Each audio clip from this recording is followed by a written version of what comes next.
All right, so usually I do Welcome to the Chris Gunther Show, Right. but this kind of is a special one because everybody been asking about it. All right. So we just chopping it up. All right. Man, welcome home in a sense. I ain't been here in a minute.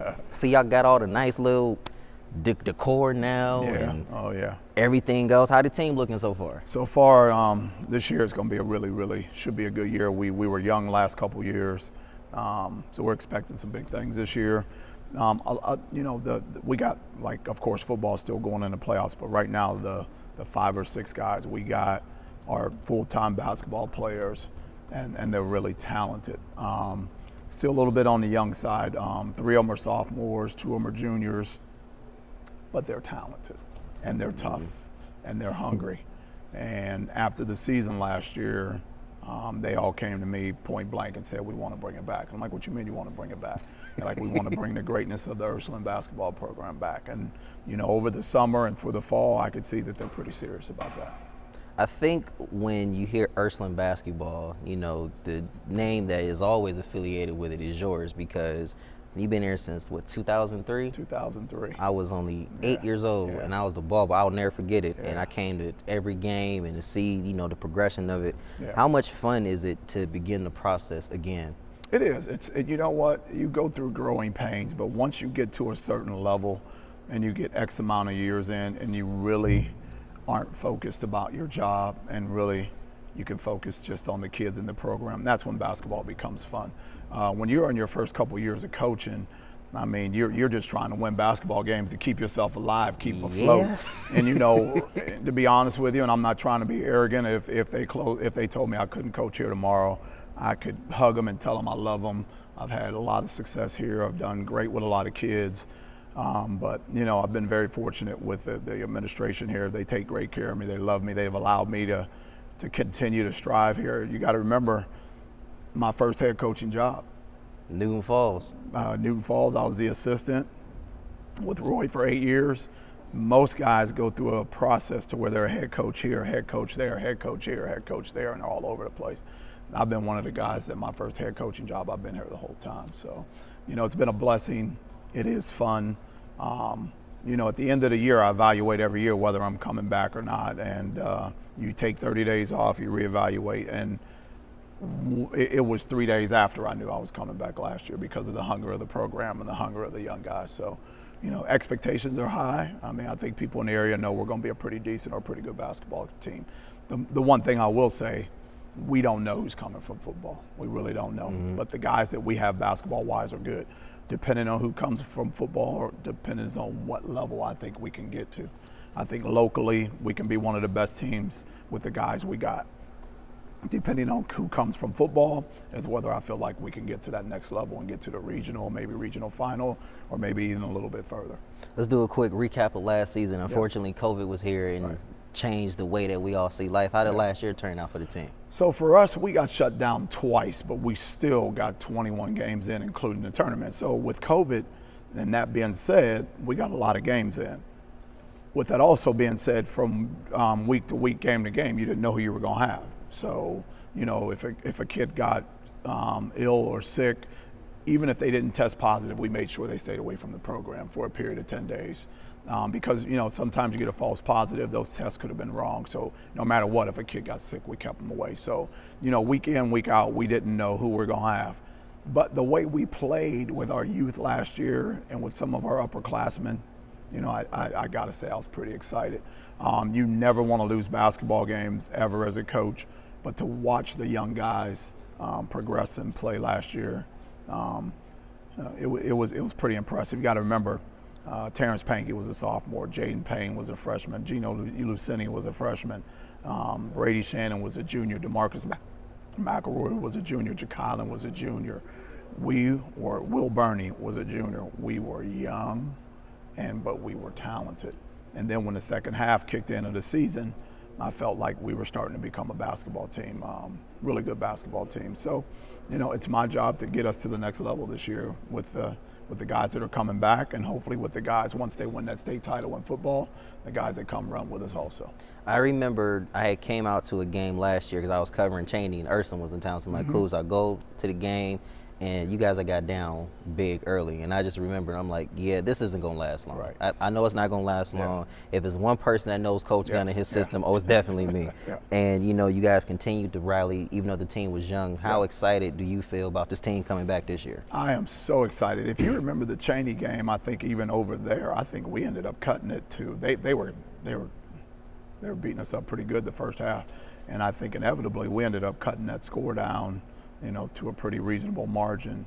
And those are the telltale signs when you play upper level teams and your young guys are battling and they're fighting. That's when you know the next couple of years are going to be good. The one thing about Cheney last year, they had some phenomenal players. With Sherrod and Cam and Quincy and some of those other guys, they were phenomenal. So when we could compete and battle with them, it was a telltale sign that we were going to be good in the future. I think one of the things I always loved about playing here when I was here was you just had to have a heart for it. There were several times when we knew the team was going to be physically more dominant, but you had to have the heart. Is that what you continue to try to instill in the players now? My biggest thing is heart, toughness. I'll be honest with you, this isn't the program. If a lot of guys will come up to me, and they'll be like, well, I hear it's tough. Yeah. But that's what we're built on, and I think that's the one thing we got to continue to strive with our youth today, is we got to make them, we got to make them tough. The world out there is right now, it's a brutal place, and besides basketball, it's my job to try and prepare people for life. So basketball is one avenue of it here for me, but another avenue is once they step out these doors and they graduate, when I see you 10 years from now, did I have an effect on you after you graduated and how you succeeded in life, how you succeeded with your family, how you succeeded with your job. Those are, wins and losses, we all get that. It's part of sports. But at the end of the day, it's how are you affecting people that were in your program 12 years from now, 10 years from now. I look at you, I look at DeAndre, I look at JJ, I look at all those guys that played for us in the past, and I look at you guys and I go, I had to do something right. I had to do something right because you guys, quiet as kept, were in the toughest times of the program. Yeah, we were. Yes. I remember it perfectly. Yes. Here's the thing about today. I can't be the coach I was. I can't be the coach now I was with you guys. I don't know if I'd have kids playing. That's just reality. Y'all have no idea, man. So I have to go about it. I'm still tough. I still push them, but I have to go about it a different way. I can't, I'm watching George over there. George played at the crucial times. But people don't realize when people played us, whether they want to admit it or not, people feared us. Always. Because they knew we were going to bring a level of intensity that nobody wanted to play against. They would play, but honestly, they were afraid. There were teams that were afraid to play against us. And that's what I want to get back to. I want to get it back to where when that ball goes up in the air, for the next 4 quarters that we're going to be face to face with you, and we're just going to make it brutally tough for you. And that's what we're trying to get back to with the group of guys we got. Who are some of the key guys this year for the team? Terrence Pankey is coming back. Terrence is a junior. Terrence is getting recruited by some Division I schools, Division II schools. He's being recruited by Lehigh. YSU has called and talked to him. We had Duquesne call. So Terrence is, and everybody knows that Terrence is the main focal point of the basketball program now. We also have Jaden Payne. Jaden's now 6'6", 6'7". He's only going to be a sophomore. He's coming back, and he's had a great summer. He had a great fall, and we're expecting big things from him. A guy you guys need to watch out for, he's going to be a sophomore, is Gino Lucini. He's about 6 foot, but he's a guard. He's talented as heck. The guys that we are hoping that will come from football, of course, DeMarcus McElroy, Brady Shannon was our second lead scorer last year, Will Burney, Jack Hyland. All those guys are doing major things. Football, I hope they win a state title. And then after they're done with that, we hope that they come and push us to the next level in basketball like they're doing with the football team. Another guy I need to mention is probably going to be one of the best shooters in Ohio is Vincent Filato. And one more surprise is going to be a long, lanky kid. Some of my older coaches will remember the name Joe Jakubik. who played at Akron, who led the nation in scoring, who did not look like a basketball player. This kid's name is Nick Bako. Does not look like a basketball player. He can jump out the gym. He's athletic, and he's going to be tough for us. So I am excited about the future. I'm excited about the upcoming season. But the thing I'm excited about having some young guys that are really talented and really, really willing to take the program back over. I remember walking in, looking at all the banners, and I'm like, man, it was good to be a part of those runs. Yeah. And the one that I love the most is the 2011 one. Yes. I mean, I can't lie about that because as a kid, it was Campbell Nursing every year. Yeah, it was. And then to finally be a part of it, and I know I had me some fun that night. I remember one moment in particular, you might not recall this, but I do. We were already up by a nice amount of points, and one of the Campbell guys was just trying me. I think he was a senior at this point, and I think I was kind of jawing off with him a little bit, and I hear somebody from the sideline, "Hey, Chris, you say another word, I'm yanking you out." But I definitely didn't listen because we was already up. Oh, my God. I think I might have said something along the lines of, "It's your senior year and you getting slapped by 20." And I went back and watched it that night because, you know, they used to play like game of the week. And I heard somebody on the voice cast say, you know, we've talked to Gunther's coaches, and they say his nephew was small, but he's not the one to play with. I think I might have got that from you just a little bit. Just a little bit. It's in the blood. It has to be in the blood. So there's no question about it. That was one of the most memorable district championships that I've ever been a part of because Campbell was talented that year. Yes, they were very talented. And I just remember, I think it was like 35-14 at halftime. And I remember just looking at my coach and saying, I wish the game was just over right now. Because you just felt like that Campbell team was going to come make a run. But inevitably, we came out the second half, and it just continued. And it was one of the biggest margins of a district final that we've ever had here against a really good, talented team. And I can remember exactly what it was. We played our matchup zone, and it just took them out of what they do really well. Frustrated them because we were, I think, the second seed that year, and they were number one. Yes. And everybody had kind of already thought it was going to be us. All I know is I remember we was hanging out at the house like a week before, and we were just talking about how it was when I was a kid from like Nick, DeAndre, and now I'm a part of it in a sense. Oh, yeah. A lot of fun, and I think the biggest misconception a lot of people had about, you know, this Ursuline basketball is that everything Coach Gunn does is crazy. Yeah. But now that I guess you're a little older, you sit back and you be like, yeah, it was crazy, but look what kind of came out of it. Right. You know, not a lot of coaches can say their first coaching job, they're still here 10 plus years. Yeah. You've been here since 03. Do you think you ever, you know, going to take a step back and be like, it's time for me to basically relinquish this power to somebody else? At some point, I have to. So, you know, we got a little Gunther coming up. I was going to hit on that in a second. So that is where the changing of the guards could happen. If Jay decides he's coming here, I'm staying and coaching. If Jay decides that he's going to stay and play at LeBray, then I'm done coaching. I'm not going to miss his games for coaching other kids. It's just at that stage where, you know, I need to be able to, you know, if he's not coming here, he's staying there, then it's my time to step away and pass it on to somebody else. But if he decides to come, then of course, I'm not going anywhere anytime soon unless, of course, JD and Mr. Sam decide to get rid of me. So I remember my freshman year was after that season, there was a big rumor going around saying that Coach Gunn is stepping down. Yeah. And all I know is we talked about it, and I asked you, just tell me right now, if it's true, I'm leaving. Yeah. Because a lot of people don't know that I was going to leave Ursuline more than once. Yeah. And I was just like, if he's out, I'm out. But, you know, to see that you're still rocking after all these years, and, you know, every coach has that one game on the schedule that they're very excited about. Right. That they can't wait to see how they match up against. This year, who do you think that team is going to be for you? There's two major games on the schedule that I'm really looking forward to. Cheney's been the most dominant basketball team the last couple of years, no question about it. And if anybody argues that, they're not being realistic. Cheney is the team that I feel like that we have to say, you know what, you had your time, now it's our time. I'm sure they want to say no.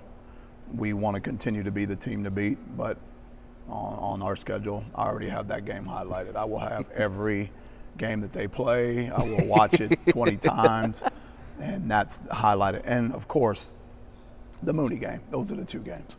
When you coach at Ursuline, you understand that you can not win a game all year, but if you win those Mooney games, you've been successful. I'll never forget, and it's funny how I'm sitting here like all of these great memories are coming back to me.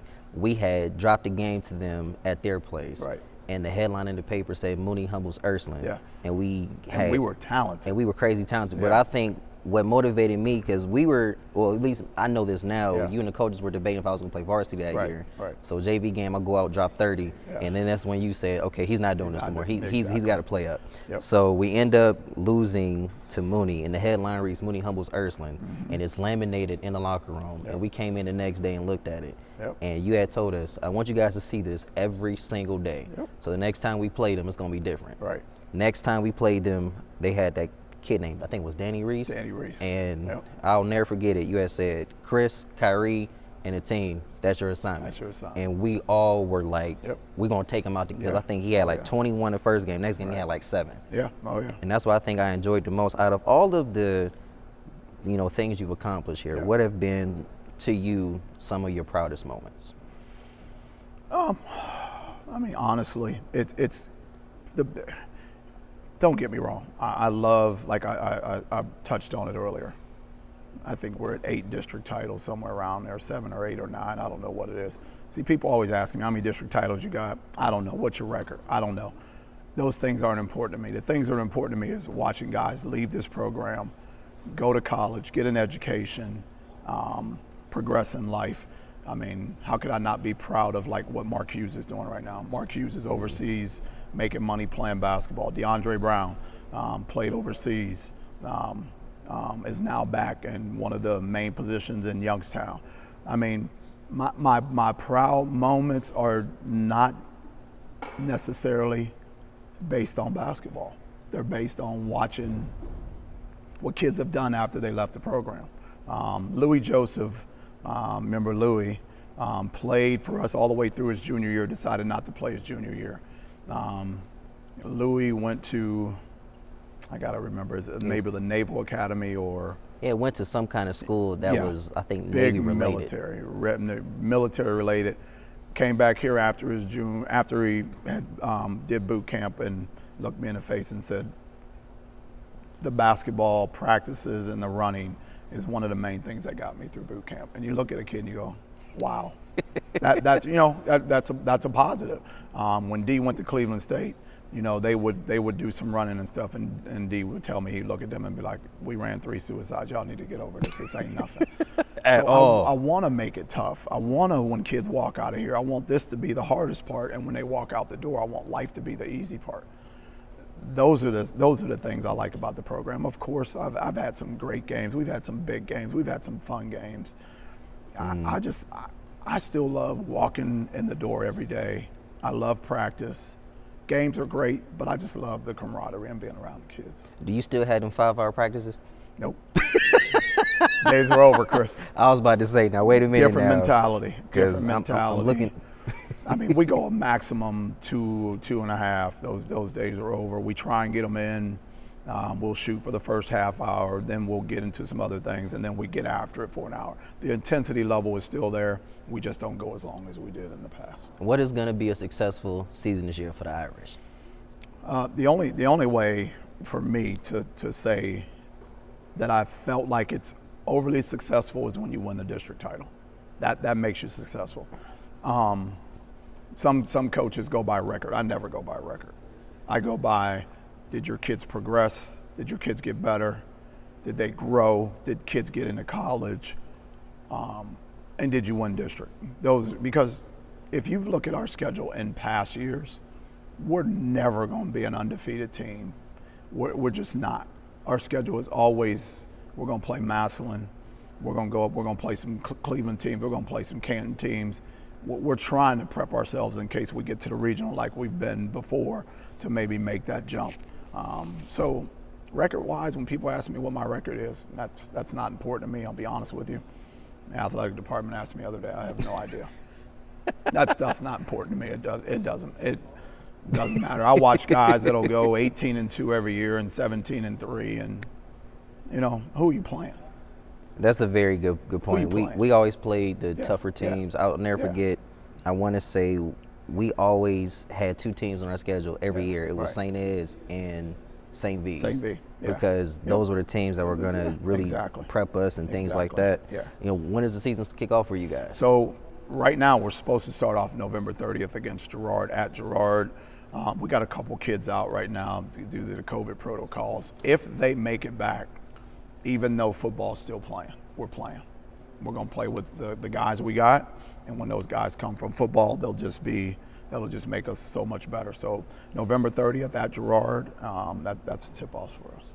If you had to, well, 2-part question. First part is, if anybody wanted to connect with you and learn about the team, how can they do that? Yep, they can email me at defensefirst@hotmail.com. Remember that, I'm a big defensive I'm coach. laughing at that one. Yes, defensefirst, FIRST@hotmail.com. That's the best way to connect with me. Also, check out our schedule on Max Preps online at Ursuline.com. Come check out a game. I'm not one of those guys. You can come chat with me before the game. I've already been prepared. Come chat with me before game.